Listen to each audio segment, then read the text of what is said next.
When Daniel Mercer became my manager, I honestly thought my career was about to improve. I had been working at Northbridge Solutions for almost 3 years, long enough to understand how the company operated but not long enough to become comfortable with the idea that my career might stay exactly where it was. Northbridge was a mid-sized business software company with around 400 employees, and I worked in the client operations department. My official title was operations specialist, but the title never really described what I did. I handled client implementation schedules, prepared weekly performance reports, coordinated between sales and technical teams, and usually became the person people called when a project started falling apart. I wasn't the most senior employee in the department, but I knew our systems better than most people because I had helped build several of the reporting processes we used. My previous manager, Helen, had been promoted to another department in February. She wasn't perfect. She could be disorganized and sometimes she gave us more freedom than we probably deserved, but she trusted people to do their jobs. If a deadline moved, she told us. If priorities changed, she explained why. When someone made a mistake, she wanted to know what happened before deciding who was responsible. For a team of 12 people, that mattered. After Helen left, our department went through 6 weeks of uncertainty. We reported temporarily to a director named Marcus, who was already responsible for 2 other departments. Most of us expected the company to promote someone internally. Instead, they hired Daniel. His first email arrived on a Monday morning. Please welcome Daniel Mercer as our new senior operations manager. Daniel brings over 11 years of experience in process optimization, client operations, and organizational efficiency.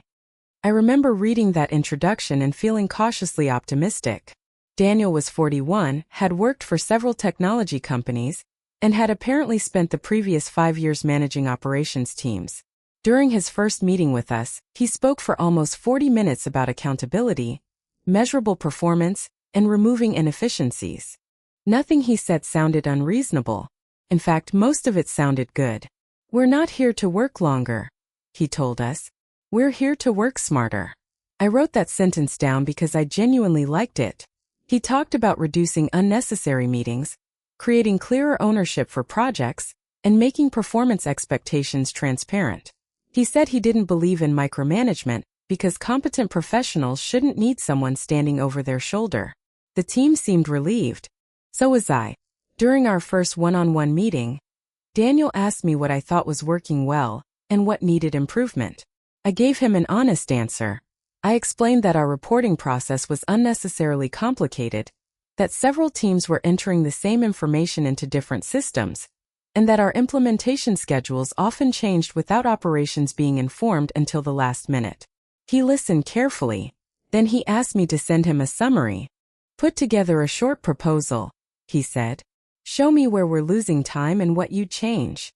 I spent most of the next week working on it. The proposal wasn't revolutionary, but it was practical. I mapped the existing workflow, identified 4 duplicated approval steps, estimated how many hours they cost the department each month, and suggested a revised process. Daniel liked it. At least that's what he told me. This is exactly the kind of thinking I want from the team, he said during our follow-up meeting. He asked me to present it to the department director. I was excited. It was the first time in a while that I felt someone senior had noticed the work I was doing. The presentation went well. Marcus asked several questions. Daniel supported 2 of my recommendations, and afterward Marcus told me that we should consider implementing the changes during the next quarter. For the first month, everything seemed to be going in the right direction. Then Daniel changed the way we reported our work. Started with a simple request. He wanted everyone to send him a Friday summary containing completed tasks, outstanding tasks, major risks, and priorities for the following week. That was reasonable. Then the summary became a daily update. Then the daily update became an end-of-day report. Then he wanted each task broken down by estimated hours. Soon we were spending 15 to 20 minutes every afternoon documenting the work we had just completed. When I mentioned that the reports were taking time away from actual project work, Daniel smiled. Documentation is part of the work. I didn't argue. There were 12 people on the team, and I assumed he was trying to establish control after taking over a department he didn't know yet. The bigger problem appeared a few weeks later. A major client implementation was behind schedule, Because the technical team had discovered an integration problem. Operations had been waiting for the technical team for almost a week, and our client was understandably frustrated. Daniel called a meeting with the project team. We need to understand why operations failed to keep this implementation on schedule, he said. I looked at the project timeline. We didn't receive the technical completion date, I said. The dependency is still marked as pending. Daniel looked at me. Who owns the client timeline? Operations does. And who is responsible for identifying delays? We are. Then why wasn't this escalated? I opened the project notes. It was. I sent an escalation to the technical lead last Tuesday, and I copied you. Daniel paused. He looked at his laptop. Yes, I see it. Then he closed it. Going forward, I expect you to be more proactive. That was the first time I noticed something I couldn't quite explain. Daniel wasn't interested in what had actually happened.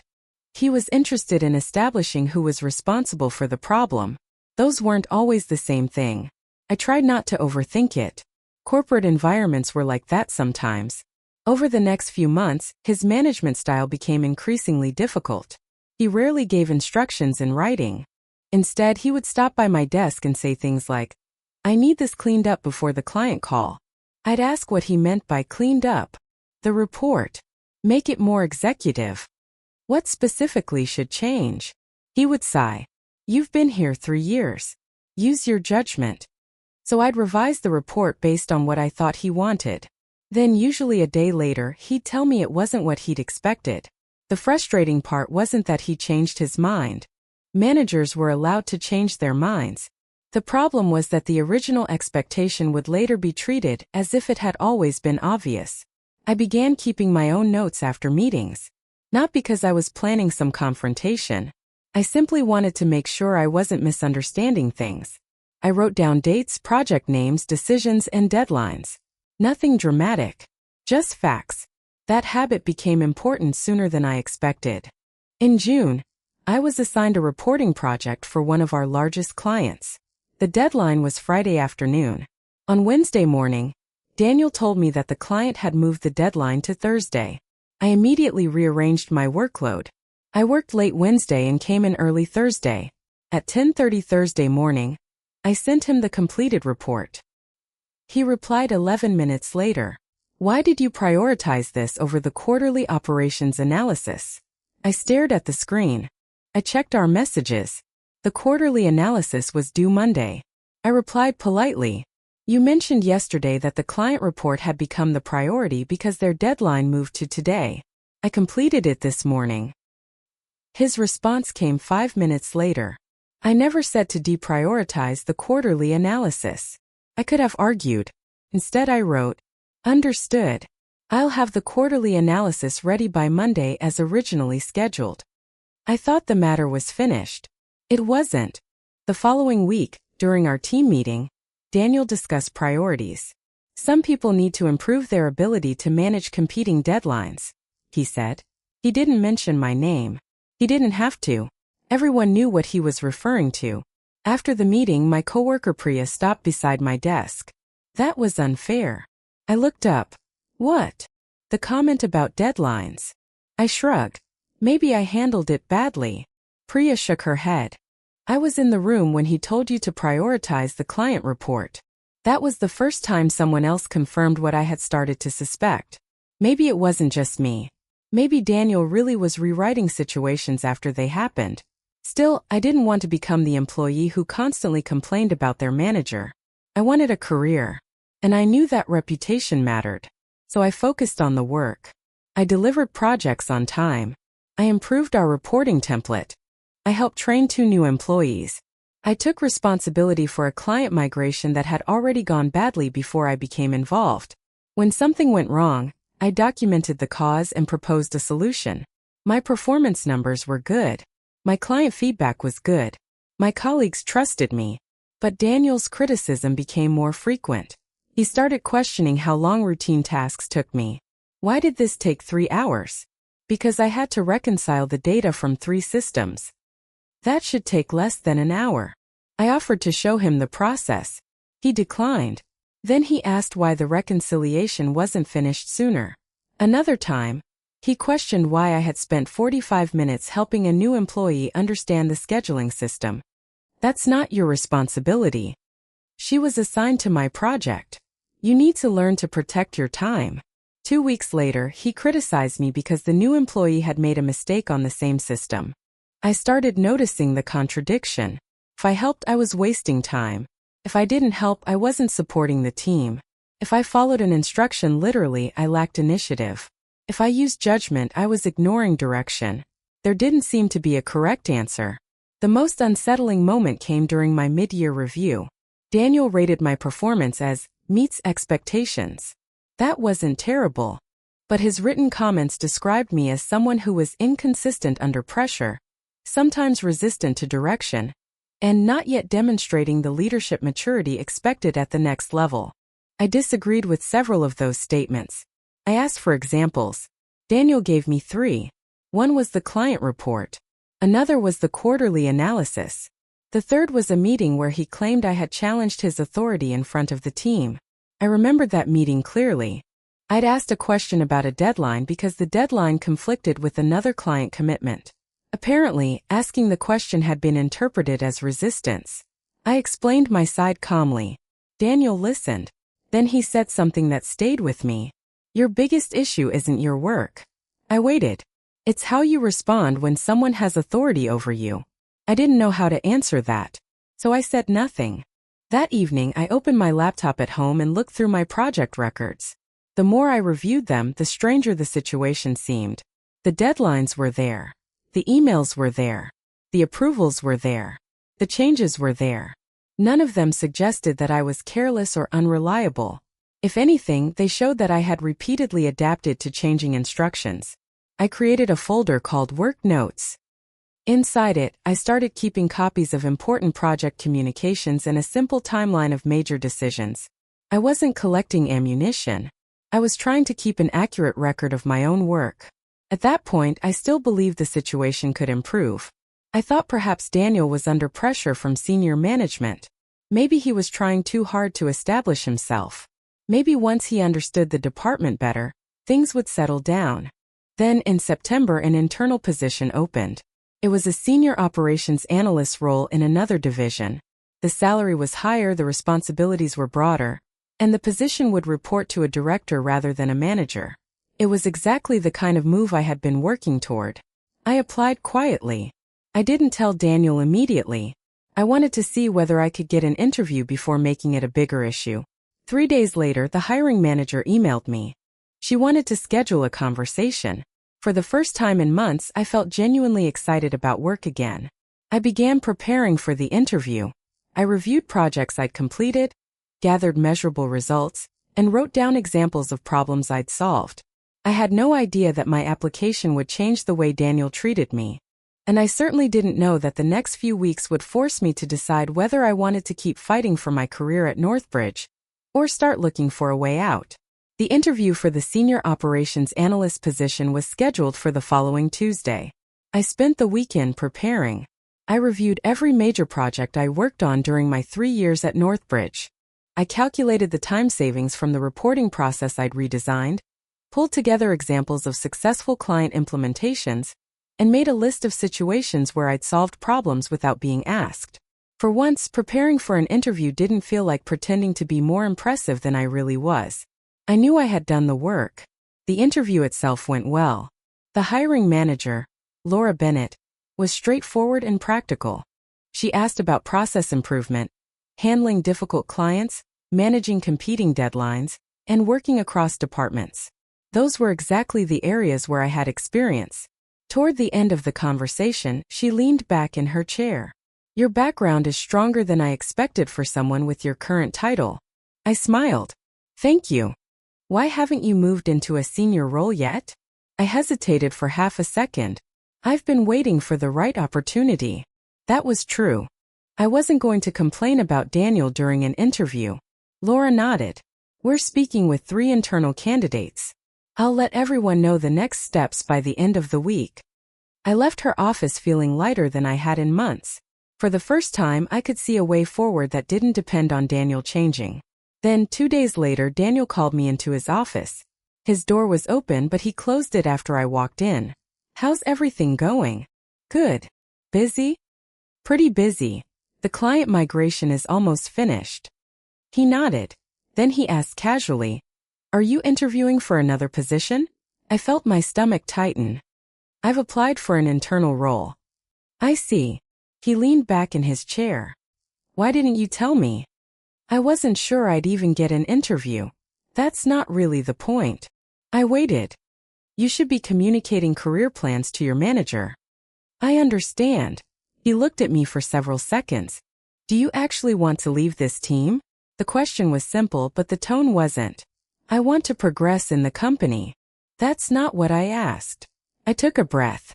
"I think the position would be a good opportunity for me." Daniel nodded slowly. "All right." The meeting ended there. I returned to my desk and tried to concentrate. About an hour later, Daniel sent me a message asking for a meeting the next morning. The subject line read, "Performance and Development."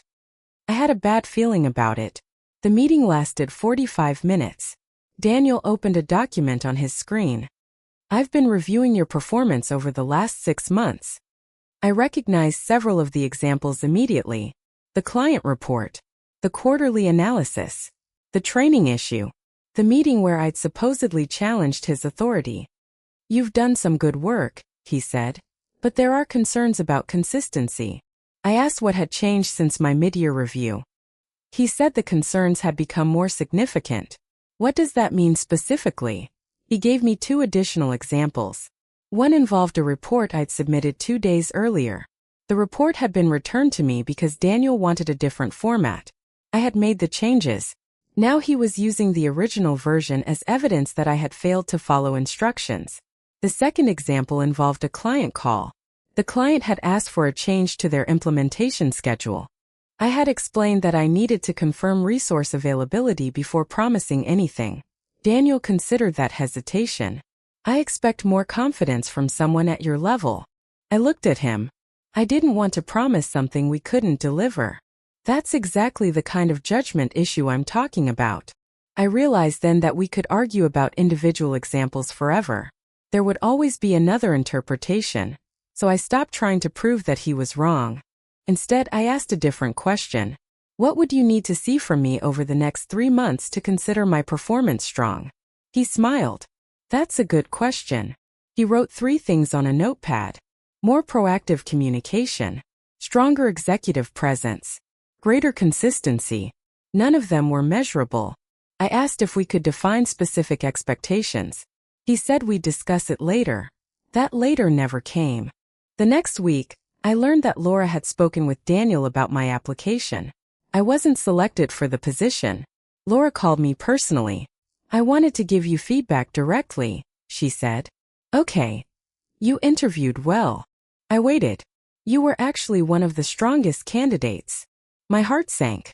"But we have some concerns about your current management relationship." I knew exactly what she meant. Did Daniel provide feedback about my performance? There was a pause. "Yes." "What kind of feedback?" "I'd rather not get into confidential conversations." I understood. I thanked her and ended the call. For several minutes I just sat at my desk. I wasn't angry that I hadn't gotten the job. Someone else might genuinely have been better qualified. What bothered me was that my manager had apparently been allowed to define my reputation outside our department without anyone asking me for context. That afternoon, Daniel walked past my desk. He stopped. "How did the interview go?" I looked at him. "They went with another candidate." "That's unfortunate." He sounded almost sympathetic. Then he added, "Maybe it's a sign that you're not quite ready for that level yet." I didn't respond. He walked away. That night, I opened my work notes folder. I added a new section. Not evidence. Not complaint. Just performance record. I started recording measurable results. Completed projects. Client satisfaction scores. Deadlines met. Process improvements. Positive feedback. Training sessions. Problems resolved. I also started saving copies of instructions that affected deadlines. If Daniel changed a priority verbally, I followed up by email. For example, "Just confirming our conversation.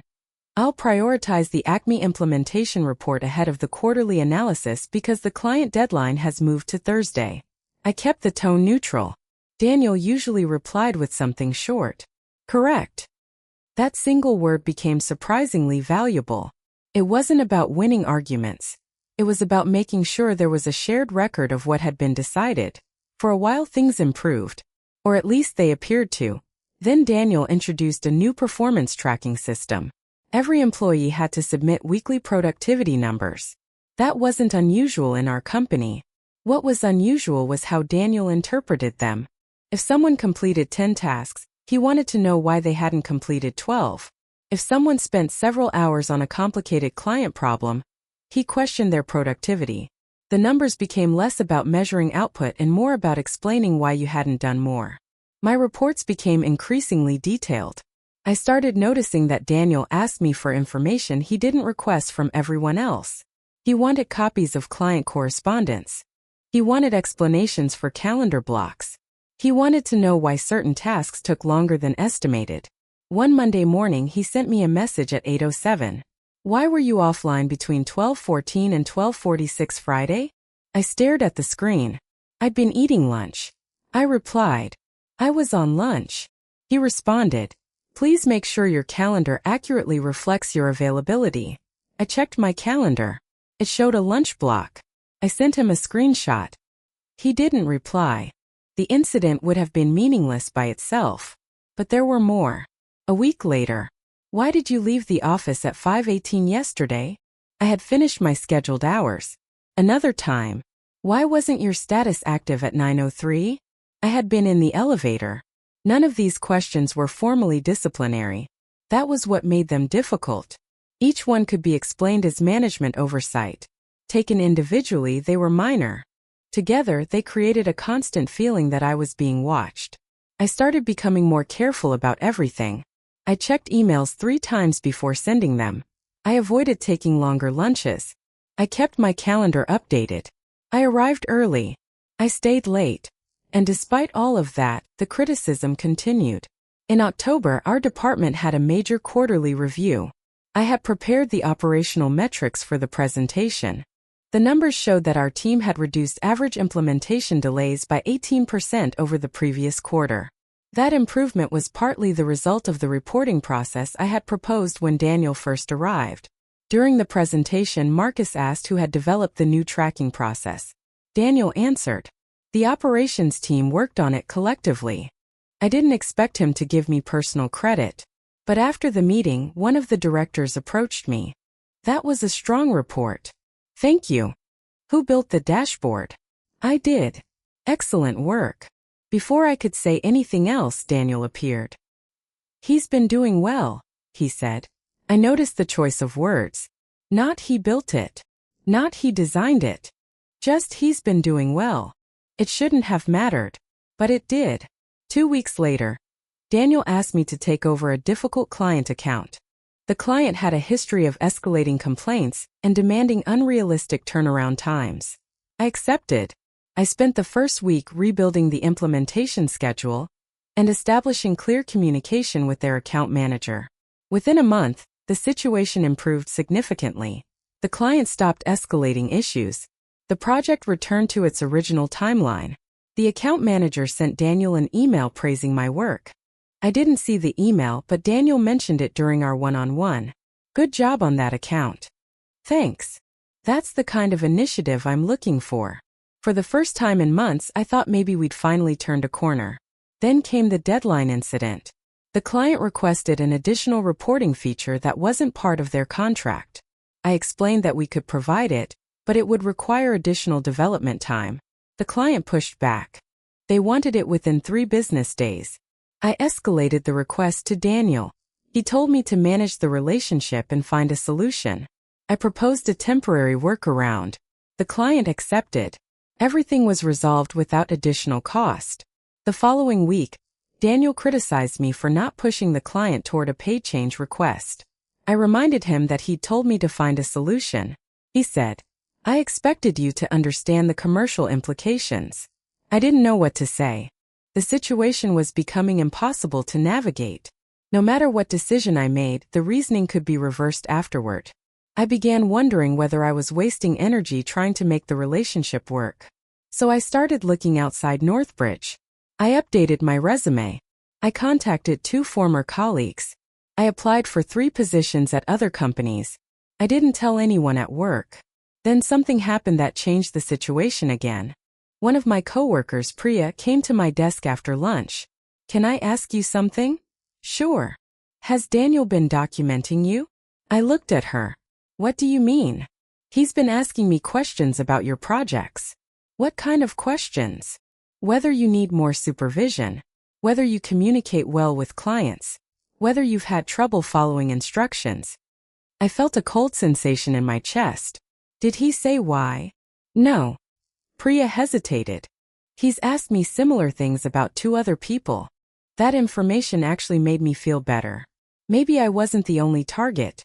Maybe Daniel was simply a difficult manager who was under pressure to prove himself. Then Priya added, "But he asks about you much more." I didn't respond. She looked uncomfortable. "I don't want to get involved." "I understand. I'm just telling you because I'd want someone to tell me." I thanked her. That afternoon I changed my approach. I stopped trying to predict Daniel's moods. I stopped trying to convince him that I was a good employee. I focused on doing the job correctly and keeping a professional record of my work. If he gave me an instruction, I confirmed it. If priorities changed, I documented the change. If a project was delayed because another department hadn't completed its part, I recorded the dependency. If a client approved something, I saved the approval. I didn't record private conversations. I didn't secretly photograph anything. I didn't try to trap him. I simply made sure that the work itself was documented accurately.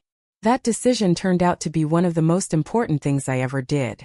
In November, Daniel scheduled another performance meeting. This time he brought Marcus into the room. That immediately made me nervous. Daniel opened a document. "We need to address some ongoing concerns." Marcus looked at me. "This isn't a disciplinary meeting," he said. "We're here to understand what support you need." Daniel nodded. Then he began listing concerns. Missed deadlines, communication problems, difficulty accepting direction, inconsistent quality. I listened. When he finished, Marcus asked whether I had anything to add. I opened my laptop.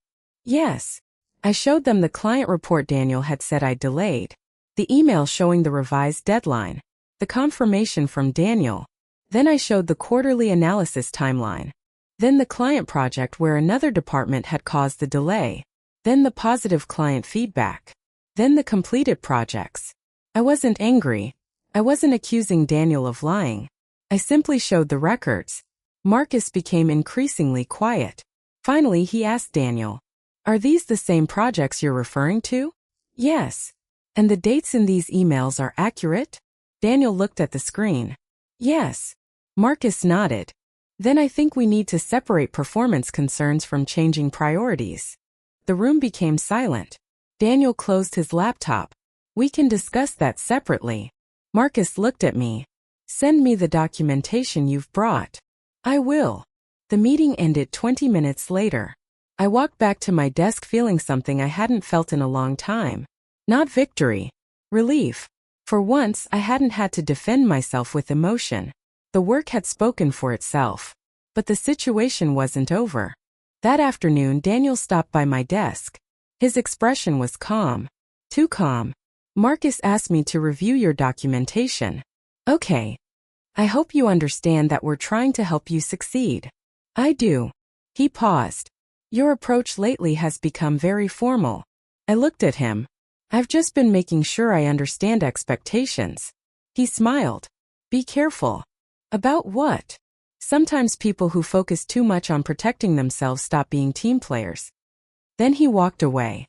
I sat there for several seconds. I realized something. The problem was no longer simply that Daniel disliked my work. He had started paying attention to the fact that I could prove what I had done. And I had a feeling that would change what happened next.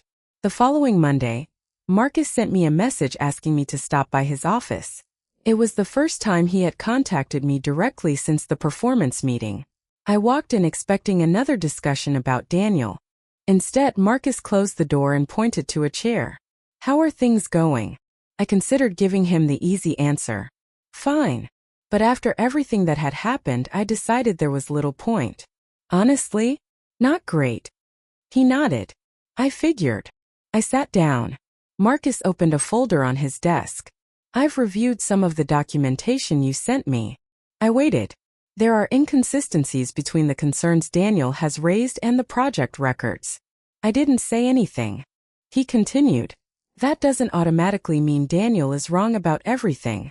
Managers can have legitimate concerns that aren't reflected in individual emails. But if we're going to address performance, we need specific expectations and examples." That was the most reasonable thing anyone had said to me in months. "What happens now?" "We're going to formalize the expectations." My stomach tightened. "Does that mean a performance improvement plan?" "No." He shook his head. "Not at this stage. I'm asking Daniel to create a written development plan with measurable objectives.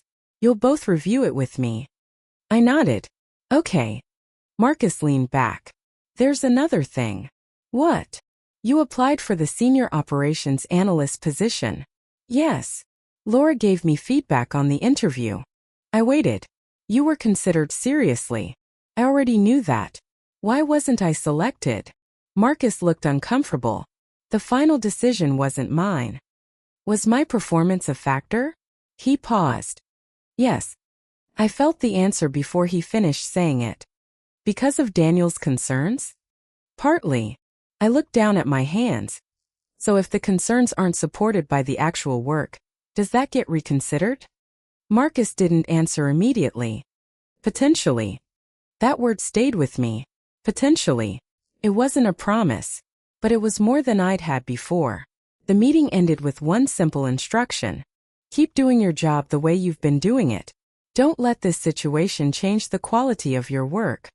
I almost laughed. That was exactly what I had been trying to do. For the next 2 weeks, I focused almost entirely on work. A new client was scheduled to go live, and the implementation had several moving parts. Sales had promised a feature that hadn't yet been finalized by engineering. Finance was waiting for updated contract information.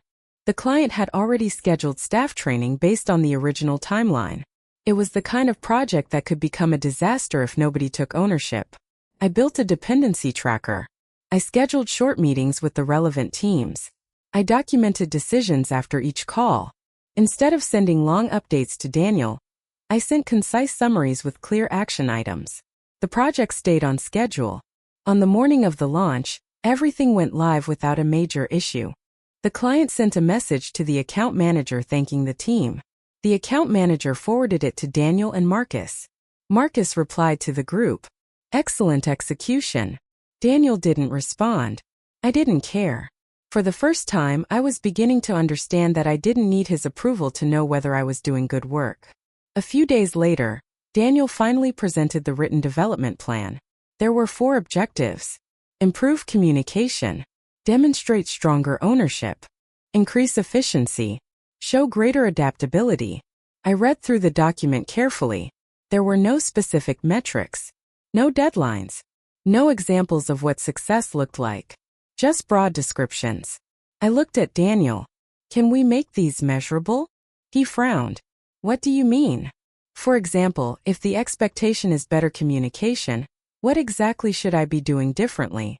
"Communicating proactively." "How often?" He paused. "It's not something you can put a number on." "Then how will we know whether I've improved?" Marcus was sitting beside him. He looked at the document. I agree with him. Daniel looked irritated. Marcus continued.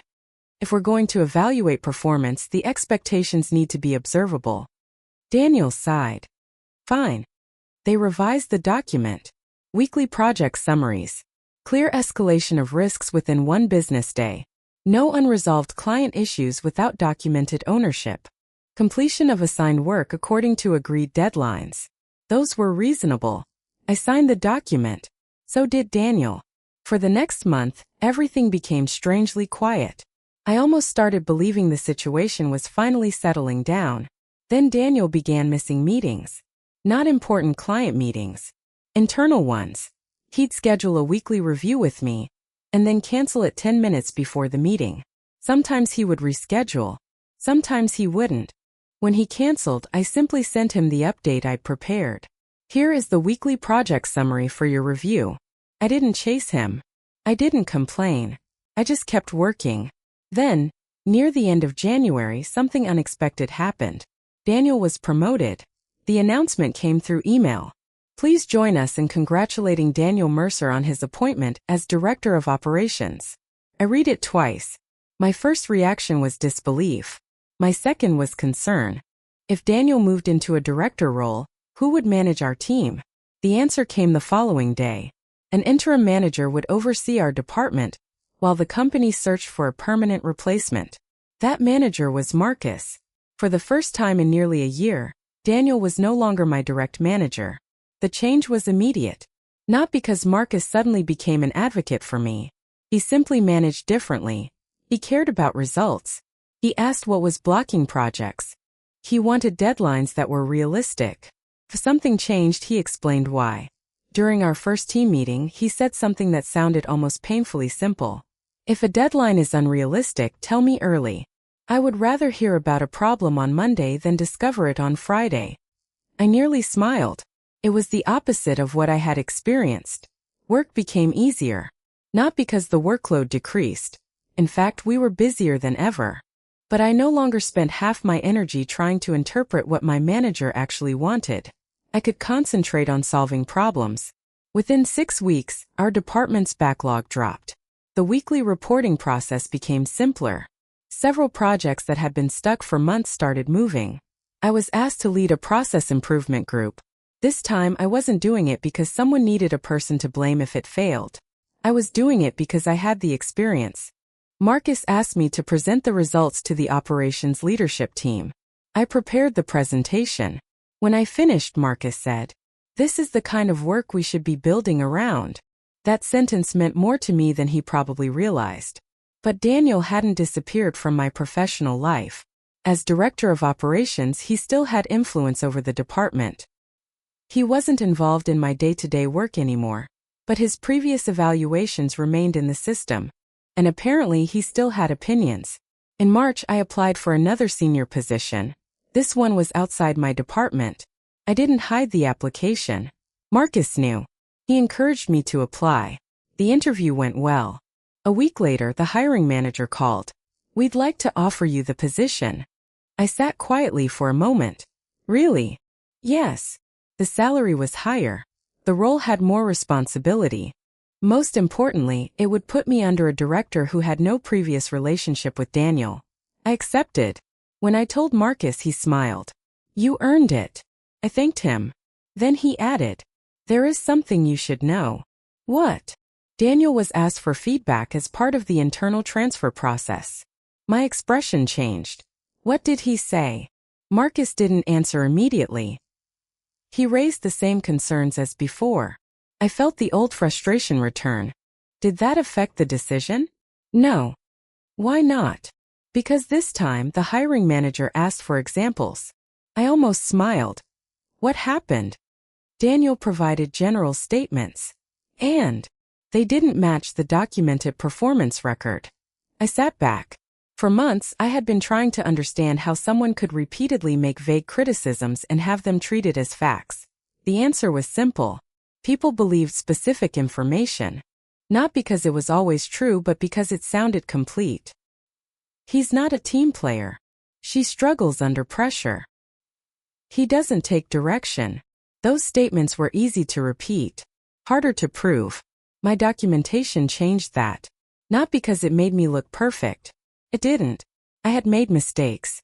I had missed small details. I'd misunderstood instructions. I'd had difficult conversations with clients. But the record showed the whole picture. And the whole picture was different from the story Daniel had been telling. I started my new role in April. My first week was almost surreal. My new manager, Rachel, gave me a project and explained the desired outcome. Then she asked, "How do you think we should approach it?" I realized I hadn't heard that question in a long time. I gave her my plan. She said, "Sounds good. Keep me updated if anything changes." That was it. No hidden test. No guessing. No need to prove that I deserved basic trust. I worked hard. I learned the new systems. I took on more responsibility. Within 3 months, I was leading 2 analysts and managing several client processes. My performance reviews improved. Not dramatically, just steadily. My new manager told me that I was one of the most reliable people on the team. I appreciated the compliment, but the word that mattered most was reliable. For months I'd been told I wasn't. Now another manager, with no reason to protect me or attack me, had reached the opposite conclusion simply by watching me work. Meanwhile, Northbridge was changing. The company was growing and several departments were reorganized. Daniel's responsibilities expanded. His management style, however, remained the same. I heard stories from former coworkers. Another employee had been placed on a development plan. Someone else had transferred departments after repeated conflicts. A project manager had complained that Daniel changed priorities without documenting them. I didn't actively seek these stories. People simply told me. One afternoon Priya called me. "Did you hear?" "Hear what?" "Daniel's been asked to explain some of the turnover in operations." I paused. "Why?" "Apparently several people have raised similar concerns." I didn't feel satisfied. I expected that hearing it would make me feel vindicated. It didn't. Mostly I felt tired. Because by then, I understood that the problem had never been about one bad interaction. It was a management pattern. And patterns eventually become visible. A few weeks later, Marcus asked me to join a meeting with HR. I wasn't in trouble. They wanted to understand my experience with Daniel during the previous year. I almost declined. Then I decided to participate. The HR manager asked straightforward questions. When did the concerns begin? What expectations had been communicated? Were they documented? Had my responsibilities changed? Had I received clear performance feedback? Did I believe I had been treated differently from other employees? I answered honestly. I didn't exaggerate. I didn't speculate about Daniel's motives. If I knew something, I said it. If I didn't know, I said I didn't know. When they asked about specific incidents, I referred to the relevant records. At the end of the meeting, the HR manager thanked me. "Your documentation is unusually clear." I started keeping it because I was confused. She nodded. That's often why people start documenting things. I left the room thinking about how different the situation might have been if I had reacted emotionally. If I'd sent an angry email. If I'd confronted Daniel publicly. If I'd told coworkers he was trying to destroy my career. If I'd made accusations I couldn't prove. I probably would have become part of the problem. Instead, I had kept doing the job. That was what ultimately gave me a way out. Several months later, I received an email from Laura. She had moved into another leadership position. The subject line was simple. Senior Operations Analyst opening. I almost laughed. The position was in her new division. She wanted to know whether I'd be interested. I scheduled a conversation. This time there was no interview anxiety. We talked about the role, the responsibilities, and what the team needed. At the end, she said, "I wish we'd been able to move you into this kind of position earlier." I smiled. "So do I." She looked at me for a moment. "I've learned something from your situation." I didn't know what to say. She continued, "Managers need to be able to explain performance concerns with evidence, not just impressions." I nodded. The conversation ended professionally. A week later, I accepted the position. It was a significant promotion. I moved into a role where I was responsible for improving operational processes across several teams. The first major project I led involved rebuilding the exact type of reporting system I had originally proposed to Daniel. This time I had authority to implement it. I involved the people who would actually use the system. We tested it. We adjusted it. We measured the results. Within 6 months, the new process reduced duplicate reporting and saved the operations team several hours per week. During the final presentation, Marcus introduced me. He said, "He's been working toward this kind of role for a long time." I thought about the first proposal I'd written for Daniel, the one he had praised, the one that had convinced me briefly that my career was finally moving forward. It was strange how far away that version of my life felt. But there was still one unfinished part of the story.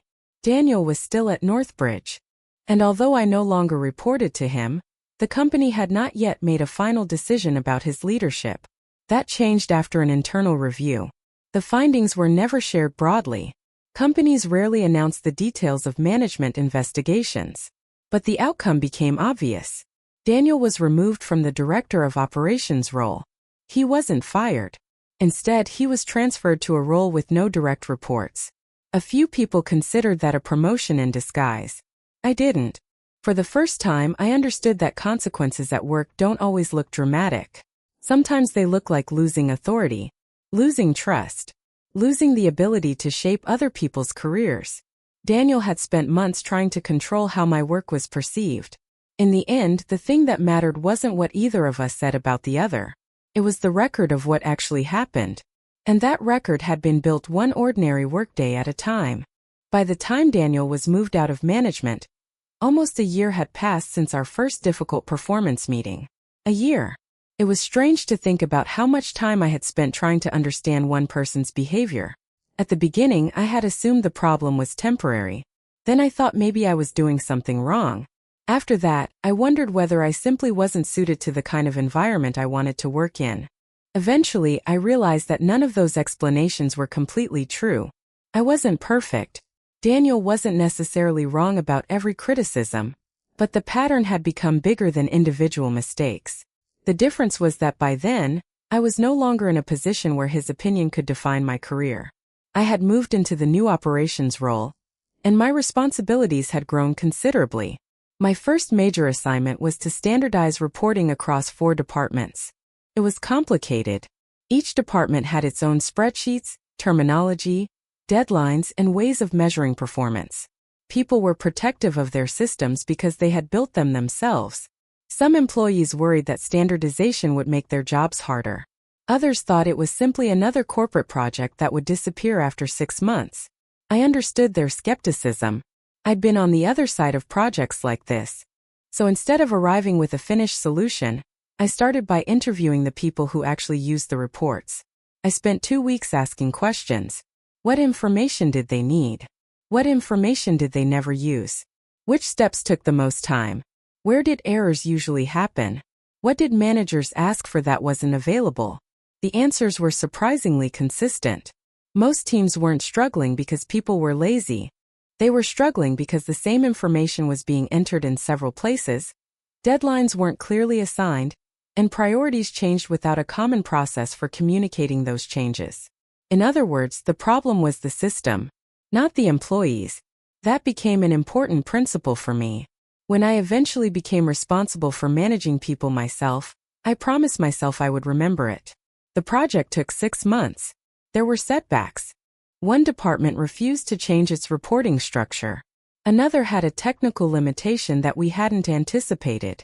We missed one implementation milestone by 2 weeks. But nobody was blamed for it. We documented the reason, adjusted the schedule, and moved forward.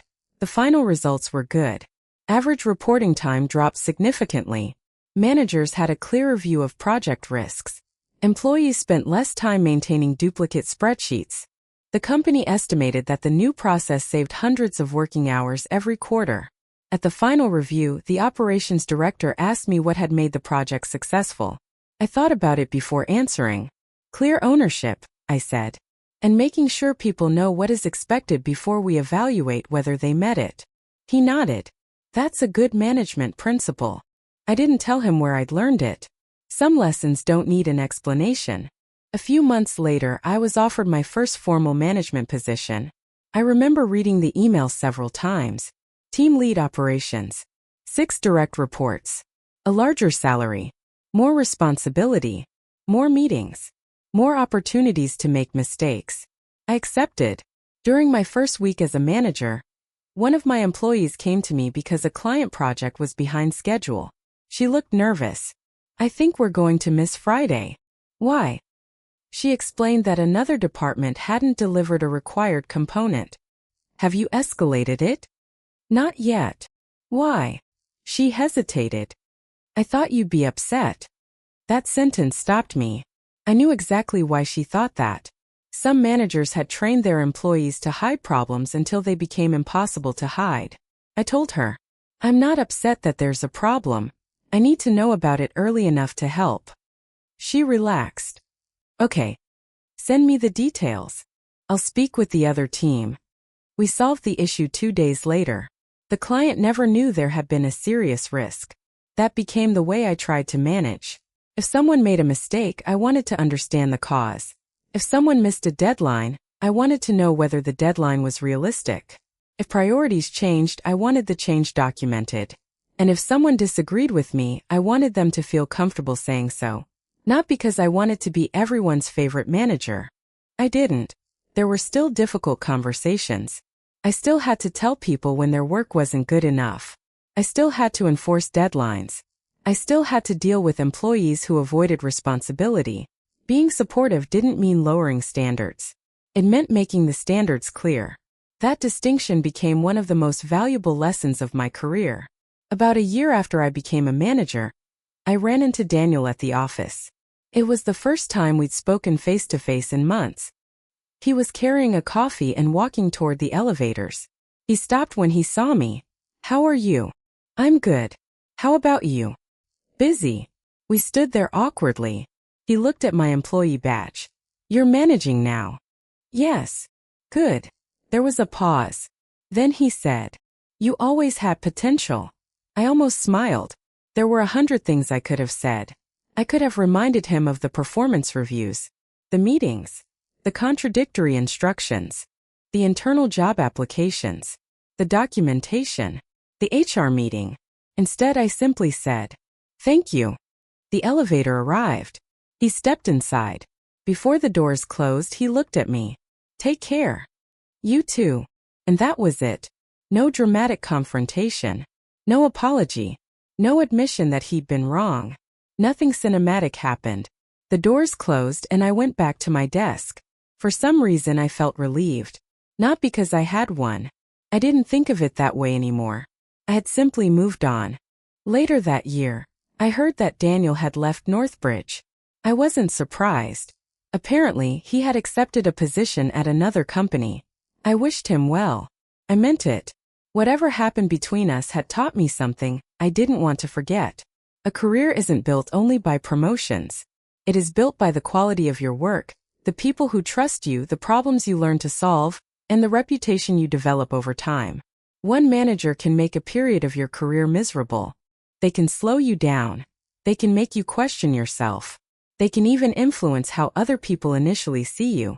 But they don't have to determine where you end up. What mattered most in my situation wasn't that I had discovered some perfect way to fight back. I hadn't. There was no clever trick. No secret recording. No dramatic confrontation in front of the entire company. I simply started paying attention. I kept my work organized. I asked for clear expectations. I followed up on important decisions. I kept my communication professional. And when my performance was questioned, I was able to show what had actually happened. That made the difference. The experience also changed how I viewed workplace conflict. Before Daniel, I thought that if you worked hard enough, good work would naturally speak for itself. I don't believe that anymore. Good work matters. But so does communication. So does documentation. So does having people who can independently verify the work you do. And so does knowing when a problem isn't yours to solve alone. For a long time, I thought documenting my work meant I didn't trust people. Eventually, I understood that documentation isn't necessarily about distrust. In a healthy workplace, documentation protects everyone. It makes expectations clear. It prevents misunderstandings. It gives managers something objective to evaluate. It helps teams remember why decisions were made. And when something goes wrong, it allows people to focus on fixing the problem instead of arguing about what someone supposedly said 6 weeks earlier. That lesson stayed with me. Years later, I still keep notes. Not because I'm waiting for someone to attack my performance. I do it because work moves quickly. Projects change. People forget conversations. Priorities shift. A short written confirmation can prevent hours of confusion. I also became much more careful about how I evaluate employees. When someone tells me that another employee isn't performing well, my first question is no longer, "What's wrong with them?" It's, "What specifically happened? What was the expectation? Was it communicated? Was the person given the resources they needed? Was the deadline realistic? Did something change? Has the issue happened repeatedly? What does the actual work show? Those questions don't automatically make every employee innocent. Sometimes people really do underperform. Sometimes they avoid responsibility. Sometimes they aren't a good fit for a role. But if I'm going to make a decision that affects someone's career, I want more than an impression. I want facts. Looking back, the most important thing that happened during that difficult period wasn't that Daniel lost his position. It wasn't that I eventually got promoted. It wasn't even that I proved my performance record was stronger than the picture he had created. The most important thing was that I stopped measuring my professional value through one person's opinion. That took time. For months, every criticism affected me. If Daniel questioned a report, I wondered whether I had made a mistake. If he criticized my communication, I replayed conversations in my head. If he questioned my judgment, I questioned myself. Eventually, I learned to separate feedback from identity. A manager can tell you that a particular decision was wrong. That's useful. A manager can tell you that a report needs improvement. That's useful too. But if every conversation leaves you questioning whether you're capable of doing your entire job, something else may be happening. The solution isn't always to fight. Sometimes it's to clarify. Sometimes it's to improve. Sometimes it's to transfer. Sometimes it's to leave. And sometimes the best thing you can do is simply give yourself enough time and distance to see the situation clearly. I stayed at Northbridge for several years after Daniel left. I didn't stay because I was afraid to leave. I stayed because there were still good people there, interesting projects and opportunities to grow. Eventually, I moved to another company. The decision had nothing to do with Daniel. It was simply the right next step. On my last day at Northbridge, I cleaned out my desk. I found an old folder on my laptop. Work notes. I opened it. There were pages of dates, project names, deadlines, emails, meeting summaries, and performance results. Reading it years later was strange. Some entries were about problems I had completely forgotten. Others reminded me how anxious I'd been. But the most interesting part was the progression. At the beginning, the notes were defensive. Daniel said this. Deadline changed. Asked for clarification. Later, they became ordinary project records. Client approved. Development complete. Risk resolved. Process updated. The anxiety had disappeared from the writing. That was probably the clearest sign that I'd moved forward. I closed the folder. I didn't delete it. Kept it. Not as evidence against Daniel. As evidence of my own growth. Because sometimes the hardest part of a difficult workplace experience isn't surviving the manager. It's remembering who you were before you started believing their version of you. I had been a capable employee before Daniel arrived. I was still a capable employee after he left. The difference was that eventually I believed it again. And when I became a manager myself, I made one rule that I never wrote down because I didn't need to. If someone works for me, they should never have to guess whether they are doing their job correctly. If expectations change, I will tell them. If there is a problem, I will explain it. If I make a mistake, I will admit it. And if someone does good work, I will give them credit. Sounds basic. It should be basic. But after everything that happened, I understood that good management isn't about making people afraid of getting something wrong. It's about creating an environment where people can do their best work without spending half their energy protecting themselves from the person they report to. That was the real lesson I took from Daniel. Not how to fight a difficult boss. How not to become one.